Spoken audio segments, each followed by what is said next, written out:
तो नाल छेदन करवे वारी को बुलावे गए। बोले भैया नंद जी के लाला भयो है, नाल छेदन करना है। तो नाल छेदन करवे वारी बोली ऐसे ना जाऊंगी, मैं मोटी दक्षिणा लूंगी। नंद बाबा बोले कहा चाहिए तो बता दे।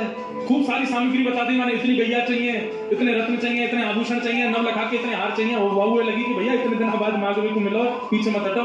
नंद बाबा बोले तू जो कहेगी सब देंगे, तू चल एक बार वो बालक को नाल छेदन कर दे।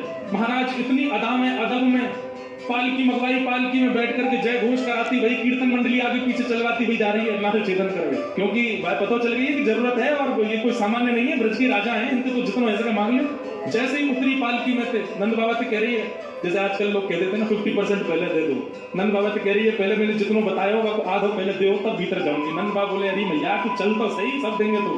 इतनी उमड़ घुमड़ के, इतनी अदा में, इतने अभिमान में चल करके आ रही है। नंद भवन में जैसे ही प्रवेश किया, यशोदा मैया के गोद में नीलमणि लेटे हैं, अभी नाल छेदन भई नहीं है। जैसे ही भीतर पहुंची और जाकर के बोली लाओ कहां है बालक दिखाओ। मैया ने जैसे ही नेक वस्त्र हटा करके हटाया लाल जी के मुख से और वो नाल छेदन करवे वारी को जैसे ही प्रदान किया, महाराज ठाकुर जी को रूप देखते ही पहले तो नेत्र सजल हो गए, हाथ कांपन लगे। जैसे ही ठाकुर जी वाकी गोद में पधराए, इतना प्रेम उमड़ गया, इतना आनंद उमड़ गया वाके चित्त में, नेत्रन से अविरल अश्रुधार गिरने लगे। धीमे से नाल छेदन किया और नाल छेदन करने के बाद हृदय से लगा करके, या तो यशोदा जी को अवसर मिलो है या नाल छेदन वारी को अवसर मिलो है। हृदय से जैसे ही लाल जी लगाए और लाल जी लगा करके पुनः यशोदा जी को दिए। इतने में नंद बाबा आए, जितनी सामग्री मैंने बताई सब लेके संदूक में बढ़िया हीरे जवाहरात रत्न लेकर के आए। आकर के सम्मुख रख दिए, ले जाओ आपने जो दक्षिणा बताई सब व्यवस्थित है।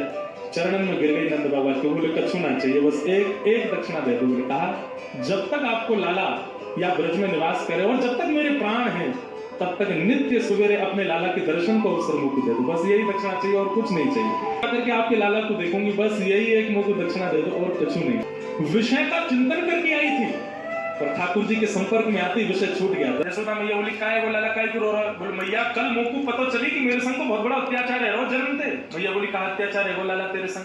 बोले मैया कल एक बचिया को जन्म भयो गौशाला में। बोले अच्छा, फिर मैंने वह बचिया को देखी तो मेरे मन में आई कि मेरा जन्म है 3 साल है, अभी तक सबरे दांत आए ना, या कि नहीं दांत निकले कि ना। मैंने जैसी जन्म लेती वह बचिया को मौक पिलो सबरे दांत आ गए। मैया मोए लगी अरे राम मेरे संग कितना बुरा भयो, मैं 3 बरस को बूढ़ा हो गया, मेरे अभी तक दांत ना निकले। मैया वह बचिया के सबरे दांत आ गए, मेरे चोना आम रहे। तब यशोदा मैया अब कहा समझाए लाला को? तो लाला से कहे लाला देख तो सांची बताऊं तेरे दांत क्यों ना आ रहे? बोले बताओ। तू मक्खन बहुत खावे और मक्खन चीकनो हो गए, अब तो चीकनो मक्खन खा रहे तो तेरे सबरे दांत चीकने के पेट में चले जाए, तो दूध पिए कर। देख बलराम के दांत में कर आए सबरे, दूध पीवे